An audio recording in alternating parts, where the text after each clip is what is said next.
திட்டங்களை சொல்கிறது, கோரிக்கையை நிறைவேற்றுறது ஒன்று. எதிர்க்கட்சிகள் முன்வைக்கிற பிரச்சாரத்துக்கு பதிலடி தரணும். உங்கள் கூட்டணியை ஜஸ்டிஃபை பண்ணுறதுக்கு அதற்கான வாதங்களை மக்கள்கிட்ட முன்வைக்கணும். அதுவும் சுட சுட செய்யணும். இன்னொன்று, நீண்ட தூரம் ஆவேசமாக வேற பேசுகிறீங்க, ஆக்ரோஷமாக பேசுகிறீங்க. இதை எப்படி சமாளிக்கிறீங்க? அதாவது நான் 9 முறை தேர்தலிலே போட்டிட்டுருக்கேன். எதிர்க்கட்சிகள் என்ன குற்றச்சாட்டு சொல்லலும் எனக்கு நன்றாக தெரியும். பத்திரிகையில் எல்லாம் வருது, ஊடகத்தின் வாயிலாக வருகிறது. அதற்கு ஏற்றவாறு நாங்கள் பதில் சொல்கிறோம். அடுக்கு மொழியில் பேசுறது அப்படின்றது ஒரு திராவிட இயக்க பேச்சாளர்களுடைய ஒரு பாணி. மக்களை கவர்றது மாதிரி பேசுறது, அடுக்கு மொழியில் பேசுறது, சொல் அலங்காரத்தோடு பேசுறது. இப்போ ஜெயலலிதா அவர்களுடைய பிரச்சாரம் அப்படின்னு எடுத்துக்கிட்டாலும் அதில் ஆவேசம் இருக்கும், குட்டி கதைகள் இருக்கும், இறுதியாக பஞ்ச் டயலாக் இருக்கும். மோடியா, குஜராத்தின் மோடியா, தமிழ்நாட்டு லேடியா அப்படின்ற கேள்வி இருக்கும். ஒரு செய்வீங்களா அப்படின்னு மக்களை பார்த்து எங்கேஜ் பண்ணுற டோன் இருக்கும். இதில் நீங்கள் எதை அவங்கள்ட்டிருந்து பின்பற்றுறீங்க? இந்த பாணியிலிருந்து உங்கள் பிரச்சாரத்தை என்ன மாதிரி வடிவமைச்சுக்கிட்டீங்க? அவர்களெல்லாம் மக்களால் உருவாக்கப்பட்ட தலைவர்கள். நான் தொண்டன். படிப்படியாகத்தான் அந்த நிலைக்கு செல்ல முடிய வேண்டும். அப்படித்தான் நான் கருதுகின்றேன். அப்படித்தான் என்னுடைய நடவடிக்கையும் இருக்கின்றது. ஆகவே மக்கள் என்ன எண்ணுகின்றார்களோ அதை நாம் செயல்படுத்துகின்றோம். நீங்கள் சொல்கிற மாதிரி பஞ்சு டைலாக்கு, மற்ற டைலாக்கெல்லாம் என்னுடைய சாதாரண தொண்டனுக்கு அப்படிப்பட்ட எண்ணம் எனக்கு தோன்றுவது கிடையாது. மக்களுக்கு என்ன செய்ய வேண்டும், எதை செய்தால் சரியாக இருக்கும், அதை நான் எண்ணி ஆங்காங்கே சொல்கிறேன்.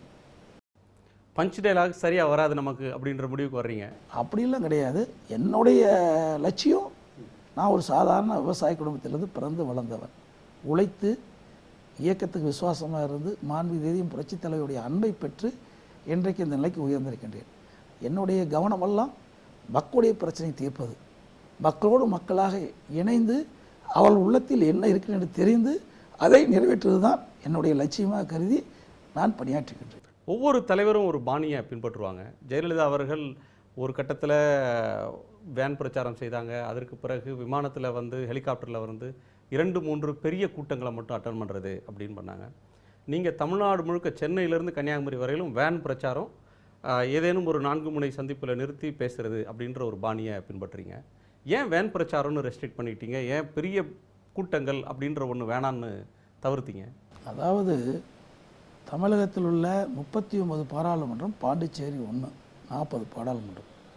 தமிழகத்தில் 39 பாராளுமன்றத்தில் 234 தொகுதிகள் வருகின்றன.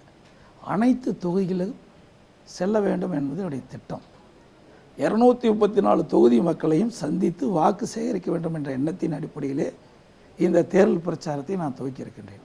அந்த அடிப்படையிலே எல்லா பாராளுமன்றத்துக்கு உட்பட்ட சட்டமன்ற தொகுதியில் கூட்டம் ஏற்பாடு செய்கின்றார்கள். எங்களுடைய கழக நிர்வாகிகள், எங்களுடைய இயக்கத்தைச் சேர்ந்த சட்டமன்ற உறுப்பினர்கள், நாடாளுமன்றங்கள், கூட்டணி கட்சியைச் சேர்ந்த தலைவர் நிர்வாகிகள் அந்த கூட்டத்தில் கலந்து கொண்டு தான் பேசிக்கொண்டிருக்கின்றேன்.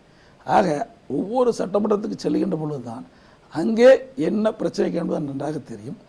அது சாலை வழியாக செல்கின்ற பொழுது மக்களுடைய எண்ணங்களை பிரதிபலிப்பதை நாம் பார்க்க முடியும். ஏற்கனவே நான் சட்டமன்ற தேர்தலிலும் நாடாளுமன்ற தேர்தலிலும் நான் போட்டியிருக்கிறேன். நாம் சாலையில் வழியாக செல்கின்ற பொழுது அந்த மக்களுடைய எண்ணங்களை நாம் கண்டுகொள்ளலாம். அவர் வீட்டிலிருந்து வேகமாக ஓடி முகமலர்ச்சியோடு 2 விரலை காட்டுகின்ற பொழுது நமக்கு நிச்சயம் வெற்றி உறுதி என்று எங்களுக்கு தெரியும். அந்த காட்சியை நான் சாலை வழியாக போகின்ற பொழுது, கிராமத்தின் வழியாக போகின்ற பொழுது, நகரத்தின் வழியாக போகின்ற பொழுது அந்த மக்கள் அவர்களை காட்டுகின்ற சையின் மூலமாகவும் அவள் 2 விரலை காட்டுகின்ற பொழுதே முகமலர்ச்சியோடு சிரிப்போடு 2 விரலை காட்டுவார்கள் பெண்கள் எல்லாம். ஆக எங்களுக்கு முழு ஆதரவு பெண்களும் பொதுமக்களும் இருப்பதாக உணர்கிறோம். நிச்சயமாக 39 பாராளுமன்றம், பாண்டிச்சேரி 1, இடைத்தேர்தலில் 18 சட்டமன்ற தொகுதியிலும் எங்களுடைய கழகமும் கூட்டணியும் வெல்லும்.